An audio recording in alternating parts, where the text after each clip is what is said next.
I spent the months following my grandfather's death, cycling through a purgatory of beige waiting rooms and anonymous offices. My parents treated me like a breakable heirloom, afraid to fight or fret in front of me, lest I shatter.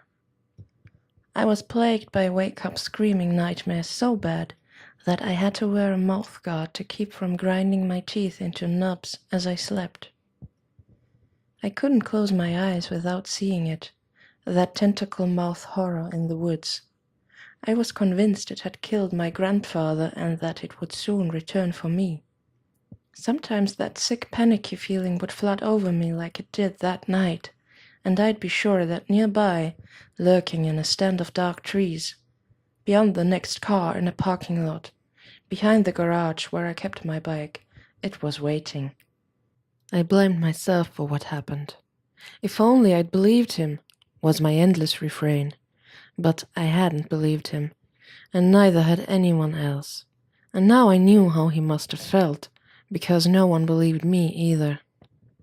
My version of events sounded perfectly rational until I was forced to say the words aloud, and then it sounded insane, particularly on the day I had to say them to the police officer who came to our house. I told him everything that had happened, even about the creature, as he sat nodding across the kitchen table, writing nothing in his spiral notebook. When I finished, all he said was, "Great, thanks," and then turned to my parents and asked if I'd been to see anyone, as if I wouldn't know what that meant. I told him I had another statement to make, and then held up my middle finger and walked out. Eventually, my parents did take me to a brain shrinker, a quiet, olive-skinned man named Dr. Golan. I didn't put up a fight. I knew I needed help. I thought I'd be a tough case, but Dr. Golan made surprisingly quick work of me. The calm, affectless way he explained things was almost hypnotizing, and within 2 sessions he'd convinced me that the creature had been nothing more than the product of my overheated imagination. That the trauma of my grandfather's death had made me see something that wasn't really there. It was Grandpa Portman's stories that had planted the creature in my mind, to begin with, Dr. Golan explained. So it only made sense that, kneeling there with his body in my arms and reeling from the worst shock of my young life, I had conjured up my grandfather's own boogeyman. There was even a name for it, acute stress reaction. "I don't see anything cute about it," my mother said when she heard my shiny new diagnosis. Her joke didn't bother me, though. Almost anything sounded better than crazy. Just because I no longer believed the monsters were real didn't mean I was better, though. I still suffered from nightmares. I was twitchy and paranoid, bad enough at interacting with other people that my parents hired a tutor so that I only had to go to school on days I felt up to it. Once the small matter of my temporary madness had been cleared up, Dr. Golan's function seemed mainly to consist of writing prescriptions. Still having nightmares? I've got something for that. Panic attack on the school bus. This should do the trick. Can't sleep? Let's up the dosage. All those pills were making me fat and stupid, and I was still miserable, getting only 3 or 4 hours of sleep at night. That's why I started lying to Dr. Golan.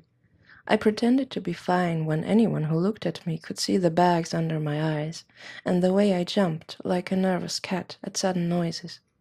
1 week I faked an entire dream journal, making my dreams sound bland and simple, the way a normal person's should be.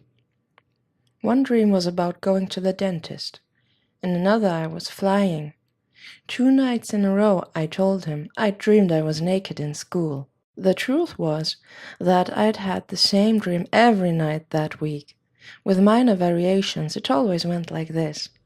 I'm crouched in the corner of my grandfather's bedroom, amber dusk light retreating from the windows, pointing a pink plastic BB rifle at the door.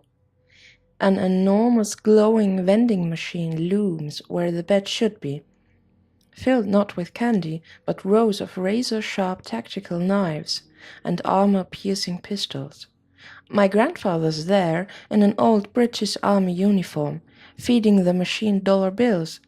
But it takes a lot to buy a gun and we're running out of time. Finally, a shiny 45 pistol spins toward the glass, but before it falls, it gets stuck. My grandfather swears in Yiddish, kicks the machine, then kneels down and reaches inside to try and grab it, but his arm gets caught. That's when they come, their long black tongues slithering up the outside of the glass, looking for a way in. I point the BB gun at them and pull the trigger, but nothing happens. Meanwhile, Grandpa Portman is shouting like a crazy person. "Find the bird! Find the loop! Jakob, why don't you understand? You goddamn stupid Yutzi!" And then the windows shatter, and glass rains in and the black tongues are all over us.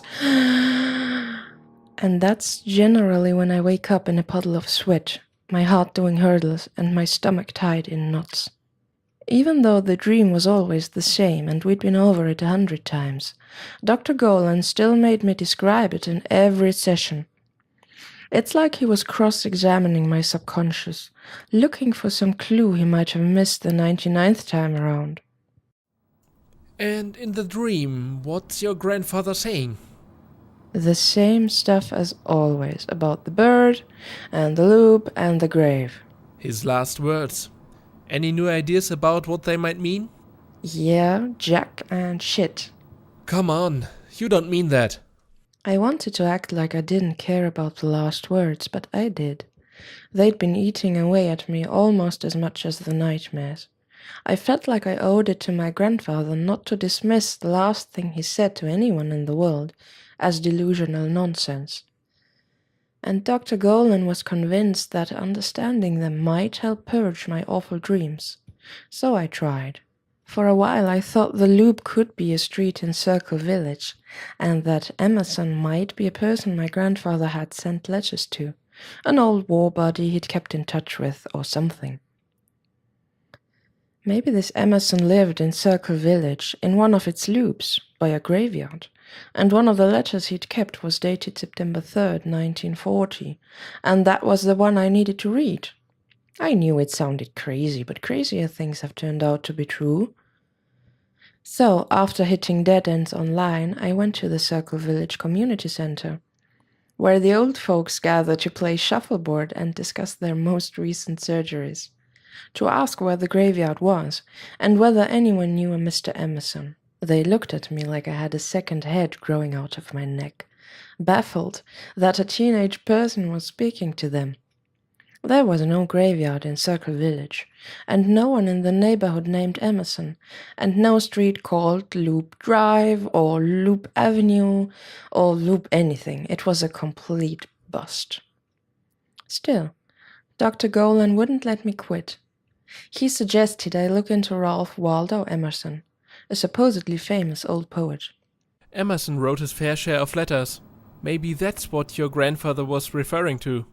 It seemed like a shot in the dark, but just to get Golan off my back, one afternoon I had my dad drop me at the library so I could check it out. I quickly discovered that Ralph Waldo Emerson had lived and died in the 1800s, and therefore could not have written any letters dated September 3rd, 1940. And second, that his writing was so dense and arcane that it couldn't possibly have held the slightest interest for my grandfather, who wasn't exactly an avid reader. I discovered Emerson's soporific qualities the hard way, by falling asleep with my face on the book, drooling all over an essay called Self-Reliance, and having the vending machine dream for the 6th time that week. I woke up screaming, and was unceremoniously ejected from the library, cursing Dr. Golan and his stupid theories all the while. So that's it. His death was meaningless. Unless you've got a better idea. Some big theory about what it all means that you haven't told me. Otherwise, this is just a waste of time. He sighed and pinched the bridge of his nose, as if trying to dispel a headache. What your grandfather's last words meant isn't my conclusion to draw. It's what you think that matters. That is such psychobabble bullshit. It's not what I think that matters, it's what's true. But I guess we'll never know, so who cares? Just dope me up and collect the bill. It sounds like you're giving up. I'm disappointed. You don't strike me as a quitter. Then you don't know me very well. I could not have been less in the mood for a party. I'd known I was in for one the moment my parents began dropping unsubtle hints about how boring and uneventful the upcoming weekend was sure to be, when we all knew perfectly well I was turning 16. We'd just come home from my disastrous session with Dr. Golan. Once everyone had finished cheering, and I'd finished pretending to be surprised, my mum slipped her arm around me and whispered, Is this okay? I was upset and tired and just wanted to play Warspire 3, The Summoning, before going to bed with the TV on. But what were we going to do, send everyone home? I said it was fine, and she smiled as if to thank me. My mother announced that it was time to open presents. She always insisted I do this in front of everyone, which was a problem because, as I may have mentioned already, I'm not a good liar. That also means I'm not good at feigning gratitude for re-gifted CDs of country Christmas music or subscriptions to Field and Stream magazine. But for decorum's sake, I forced a smile and held up each unwrapped trinket for all to admire, until the pile of presents left on the coffee table had shrunk to just 3. Okay, I said loudly, reaching for the last present. This one's from Aunt Susie. Actually, My aunt said, as I began tearing away the wrapping paper. it's from your grandfather. I stopped mid-tear. The room went dead quiet, people looking at Aunt Susie, as if she'd invoked the name of some evil spirit. My dad's jaw tensed, and my mum shot back the last of her wine. Just open it, and you'll see. I ripped away the rest of the wrapping paper to find an old hardback book, dog-eared and missing its dust jacket. It was the selected works of Ralph Waldo Emerson. I stared at it, as if trying to read through the cover, unable to comprehend how it had come to occupy my now trembling hands. No one but Dr. Golan knew about the last words, and he'd promised on several occasions that unless I threatened to guzzle Drano or do a backflip off the Sunshine Skyway Bridge, everything we talked about in his office would be held in confidence. I looked at my aunt, a question on my face that I didn't quite know how to ask. She managed a weak smile and said, I found it in your grandfather's desk when we were cleaning out the house. He wrote your name on the front. I think he meant for you to have it. God bless Aunt Susie. She had a heart after all. Neat. I didn't know your grandpa was a reader. My mum said, trying to lighten the mood. That was thoughtful. I opened the book. Sure enough, the title page bore an inscription on my grandfather's shaky handwriting, to Jacob Magellan Portman, and the worlds he has yet to discover. I got up to leave, afraid I might start crying in front of everyone, and something slipped out from between the pages and fell to the floor. I bent to pick it up. It was a letter. Emerson, the letter! I felt the blood drain from my face. My mother leaned toward me and in a tense whisper asked if I needed a drink of water, which was mum speak for, "Keep it together! People are staring!" I said, "I feel a little..." and then with one hand over my stomach, I bolted to my room. The letter was handwritten on fine unlined paper in looping script so ornate it was almost calligraphy, the black ink varying in tone, like that of an old fountain pen. It read, Dearest Abe, I hope this note finds you safe and in the best of health. It's been such a long time since we last received word from you. But I write not to admonish, only to let you know that we still think of you often and pray for your well-being, our brave, handsome Abe. As for life on the island, little has changed, but quiet and orderly is the way we prefer things. I wonder if we would recognize you after so many years, though I'm certain you'd recognize us, those few who remain, that is. It would mean a great deal to have a recent picture of you, if you have one to send. I've included a positively ancient snap of myself. E misses you terribly. Won't you write to her? With respect and admiration, Headmistress Alma LeFay Peregrine.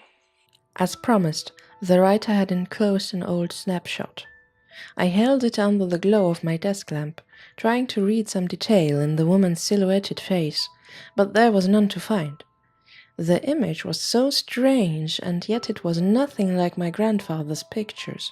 There were no tricks here. It was just a woman smoking a pipe. It looked like Sherlock Holmes's pipe, curved and drooping from her lips. My eyes kept coming back to it. What if this is what my grandfather had meant for me to find? Yes, I thought. It has to be, not the letters of Emerson, but a letter, tucked inside Emerson's book. But who was this headmistress, this Peregrine woman? I studied the envelope for a return address, but found only a fading postmark that read Cairnholm, IS, Kimbrough, UK. UK, that was Britain. I knew from studying atlases as a kid that Kimbrough meant Wales. Cairnholm, IS, had to be the island Miss Peregrine had mentioned in her letter. Could it have been the same island where my grandfather lived as a boy? 9 months ago, he told me to find the bird. 9 years ago, he had sworn that the children's home where he'd lived was protected by a bird who smoked a pipe. At age 7, I'd taken his statement literally, but the headmistress in the picture was smoking a pipe, and her name was Peregrine, a kind of hawk. What if the bird my grandfather wanted me to find was actually the woman who'd rescued him, the headmistress of the children's home? Maybe she was still on the island after all these years, old as dirt, but sustained by a few of her wards, children who'd grown up but never left. For the first time, my grandfather's last words began to make a strange kind of sense. He wanted me to go to the island and find this woman, his old headmistress. If anyone knew the secrets of his childhood, it would be her. But the envelope's postmark was 15 years old. Was it possible she was still alive? I did some quick calculations in my head. If she'd been running a children's home in 1939 and was, say, 25 at the time, then she'd be in her late 90s today. So it was possible. There were people older than that in Englewood who still lived by themselves and drove. And even if Miss Peregrine had passed away in the time since she'd sent the letter, there might still be people on Cairnholm who could help me. People who had known Grandpa Portman as a kid. People who knew his secrets. We, she had written. Those few who remain.